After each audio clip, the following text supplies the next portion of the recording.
परिवारजनों, जब देश में गरीबी कम होती है तो देश की मध्यम वर्ग की ताकत बहुत बढ़ती है। और अगर दुनिया में, और मैं आपको विश्वास दिलाता हूं, आने वाले 5 साल में मोदी का गारंटी है, देश पहले 3 वैश्विक इकोनॉमी में अपना जगह ले लेगा। ये पक्का जगह ले लेगा। आज जो 13.5 करोड़ गरीबी से बाहर आए हुए लोग हैं, वो एक प्रकार से मध्यम वर्ग की ताकत बन जाते हैं। जब गरीब की खरीद शक्ति बढ़ती है तो मध्यम वर्ग की व्यापार शक्ति बढ़ती है। जब गांव की खरीद शक्ति बढ़ती है तब कस्बे और शहर की आर्थिक व्यवस्था और तेज गति से दौड़ती है। और यही इंटरकनेक्टेड हमारा अर्थ चक्र होता है। हम उसको बल लेकर के आगे चलना चाहते हैं। मेरे प्यारे परिवारजनों, शहर के अंदर जो कमजोर लोग रहते हैं, बिना घर को मुसीबत रहती है, मध्यम वर्ग के परिवार अपना खुद का घर का सपना देख रहे हैं, हम उसके लिए भी आने वाले कुछ सालों के लिए एक योजना लेकर के आ रहे हैं। और जिसमें ऐसे मेरे परिवारजन जो शहरों में अपना घर, शहरों में रहते हैं लेकिन किराए के मकान पे रहते हैं, झुग्गी झोपड़ी में रहते हैं, चाल में रहते हैं, अनऑथराइज्ड कॉलोनीज में रहते हैं, ऐसे मेरे परिवारजन अगर अपना मकान बनाना चाहते हैं तो बैंक से जो लोन मिलेगा उसके ब्याज के अंदर राहत देकर के लाखों रुपयों की मदद करने का हमने निर्णय किया है। मेरे मध्यम वर्ग के परिवार को जब 2 लाख से 7 लाख इनकम टैक्स की सीमा बढ़ जाती है तो सबसे बड़ा लाभ सैलरी क्लास को होता है, मेरे मध्यम वर्ग को होता है।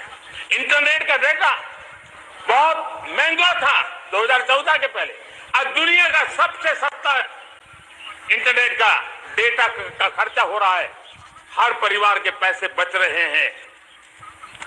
मेरे प्यारे परिवारजनों, विश्व कोरोना के बाद अभी तक उभर नहीं पाया है। युद्ध ने फिर एक नई मुसीबत पैदा की। आज दुनिया महंगाई के संकट से जूझ रही है। पूरी दुनिया की अर्थव्यवस्था को महंगाई ने दबोच के रखा है। हम भी दुनिया से जिन सामान की जरूरत होती है लाते हैं तो हमें सामान तो इंपोर्ट करते हैं। हमारा दुर्भाग्य है कि हमें महंगाई भी इंपोर्ट करनी पड़ती है क्योंकि पूरी दुनिया को महंगाई ने जकड़ के रखा है। लेकिन मेरे प्यारे परिवारजनों, भारत ने महंगाई को नियंत्रित रखने के लिए भरसक प्रयास किए। पिछले कालखंड की तुलना में हमें कुछ सफलता भी मिली है, लेकिन इतने से संतोष नहीं मान सकते। दुनिया से हमारी चीजें अच्छी है, इतने बात से हम सोच नहीं सकते।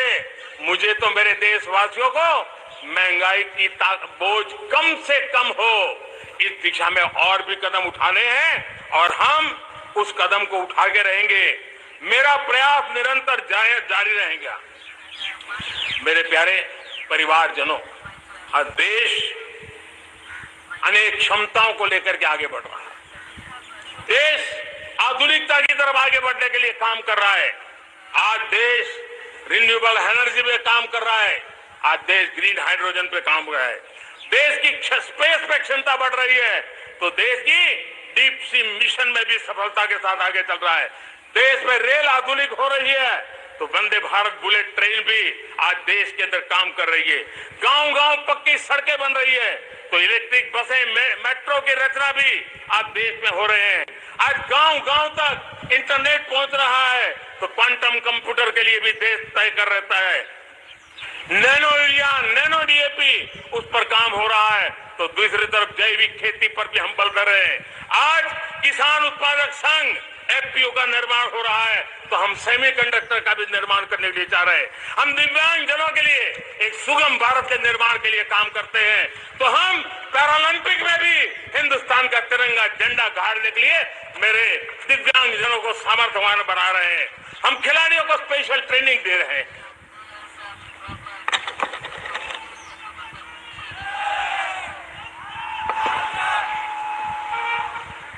आज भारत पुरानी सोच, पुराने ढर्रे को छोड़ करके लक्ष्यों को तय करके लक्ष्यों को प्राप्त करने की जरूरत से चल रहा है।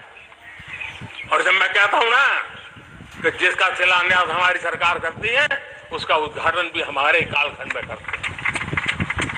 इन दिनों जो भी है शिलान्यास कर रहा हूं ना, आप लिख के रखिए, उसके उद्घाटन भी आप सबने मेरे नसीब में ही छोड़े हुए हैं।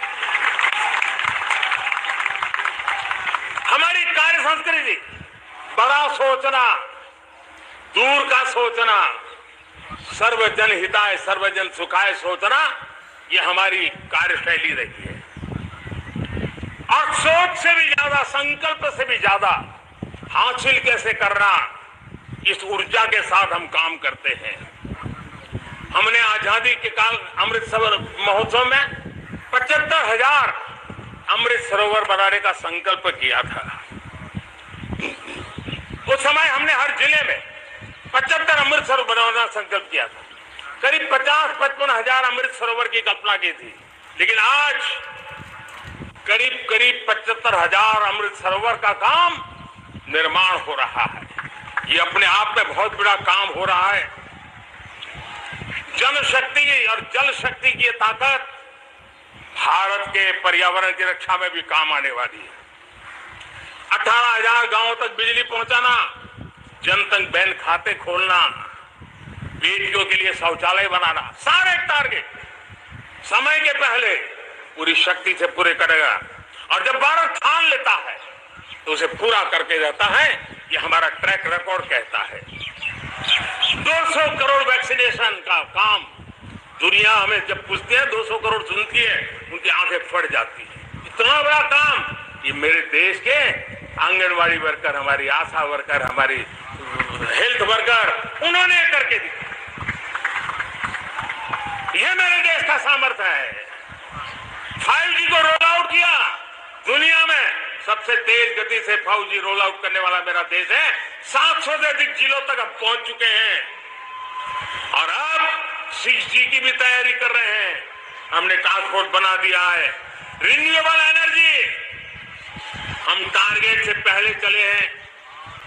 हमने रिन्यूएबल एनर्जी 2030 का जो टारगेट तय किया था 21-22 में इसको पूरा कर दिया।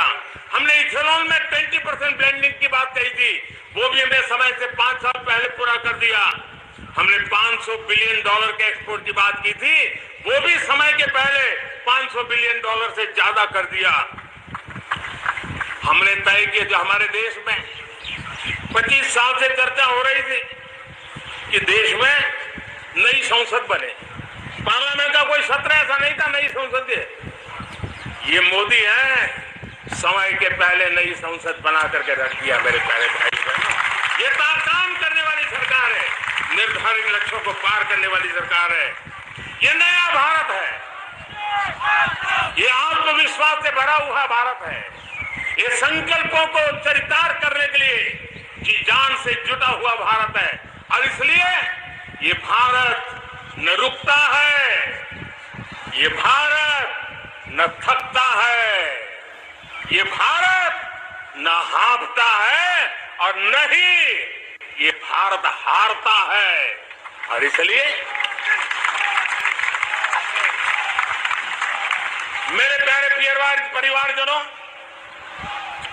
आर्थिक शक्ति बढ़ी है तो हमारी सामरिक शक्ति को भी एक नई ताकत मिली है। हमारी सीमाएं पहले से अधिक सुरक्षित हुई है और मेरी सीमा पर बैठे हुए मेरे जवान जो देश की सीमाओं की रक्षा कर रहे हैं और मेरे देश की आंतरिक सुरक्षा के संभालने वाले यूनिफॉर्म फोर्सेस, मैं आजादी के इस पावन पर्व पर उनको भी अनेक अनेक बधाई देते हुए मेरी बात को आगे बढ़ाता हूं। सेना का अधिकरण हो, हमारी सेना युवा बने, हमारी सेना बैटल के लिए रेडी, युद्ध योग्य बने। इसलिए निरंतर रिफॉर्म का काम आज हमारी सेना में हो रहा है। मेरे प्यारे परिवारजनों, आए दिन हम लोग सुना करते थे, यहां बम धमाका हुआ, वहां बम धमाका हुआ, हर जगह पे लिखा हुआ रहता था कि इस बैग को मत छूना, अनाउंसमेंट होते रहते थे। आज देश सुरक्षा की अनुभूति कर रहा है। और जब सुरक्षा होती है, शांति होती है, तो प्रगति के नए अरमान हम पूरे कर सकते हैं। उसको लिए सीरियल बम धमाके का जमाना बीती हुई बात हो गई है। निर्दोषों के जो मौत होते थे तो बीते हुए कल की बात हो गई है। आज देश में आतंकी हमलों में भारी कमी आई है। नक्सल प्रभावित क्षेत्रों में भी बहुत बड़ा बदलाव आया है, बहुत बड़ा परिवर्तन का एक वातावरण बना है। मेरे प्यारे परिवारजनों, प्रगति की हर चीज में, लेकिन जब 2047 हम एक विकसित भारत का सपना लेकर के चल रहे हैं तब, और वो सपना नहीं 140 करोड़ देशवासियों का संकल्प है, और उस संकल्प को सिद्ध करने के लिए परिश्रम की पराकाष्ठा भी है। और उसकी सबसे बड़ी ताकत होती है वो राष्ट्रीय चरित्र होता है। दुनिया में जिन जिन देशों ने प्रगति की है, दुनिया में जो जो देश संकटों से वो पार करके निकले हैं, उसमें हर चीज के साथ साथ एक महत्वपूर्ण कैटलिक एजेंट रहा है, वो राष्ट्रीय चरित्र रहा है। और हमें राष्ट्रीय चरित्र के लिए और बल देते हुए हमें आगे बढ़ना होगा। हमारा देश, हमारा राष्ट्रीय चरित्र ओजस्वी हो, तेजस्वी हो, पुरुषार्थी हो, पराक्रमी हो, प्रखर हो, ये हम सबका सामूहिक दायित्व है। और आने वाले 25 साल हम एक ही मंत्र को लेकर चले, ये हमारे राष्ट्रीय चरित्र के सिरमौर होना चाहिए। एकता का संदेश, भारत की एकता को जीना, भारत की एकता को आंच आए, न ऐसी मेरी भाषा होगी, न ऐसा मेरा कोई कदम होगा। हर पल देश को जोड़ने का प्रयास मेरी तरफ से भी होता रहेगा। भारत की एकता हमें सामर्थ्य देती है। उत्तर हो, दक्षिण हो, पूर्व हो, पश्चिम हो, गांव हो, शहर हो, पुरुष हो, नारी हो, हम सब ने एकता के भाव के साथ और विविधता भरे देश में एकता का सामर्थ्य होता है। और दूसरी महत्व की बात मैं देख रहा हूं, अगर 2047 में हमें हमारे देश को विकसित भारत के रूप में देखना है तो हमें श्रेष्ठ भारत के मंत्र को जीना होगा, हमें चरितार्थ करना होगा। अब हमारे प्रोडक्शन में मैंने 2014 में कहा था जीरो डिफेक्ट, जीरो डिफेक्ट। दुनिया के किसी भी टेबल पर मेक इन इंडिया चीज हो तो दुनिया को विश्वास होना चाहिए, इससे बेहतर दुनिया में कुछ नहीं हो सकता है। ये अल्टीमेट होगा। हमारी हर चीज, हमारी सर्विसेज होगी तो श्रेष्ठ होगी, हमारे शब्द की ताकत होगी तो श्रेष्ठ होगी, हमारी संस्थाएं होगी तो श्रेष्ठ होगी, हमारी निर्णय प्रक्रियाएं होगी तो श्रेष्ठ होगी। ये श्रेष्ठता का भाव लेकर के हमें चलना होगा। तीसरी बात है, देश में आगे बढ़ाने के लिए एक अतिरिक्त शक्ति का सामर्थ्य भारत को आगे ले जाने वाला है, और वो है विमेन लेड डेवलपमेंट। आज भारत गर्व से कह सकता है कि दुनिया में नागरिक उड्डयन में अगर किसी एक देश में सबसे ज्यादा विमेन पायलट है तो मेरे देश में है।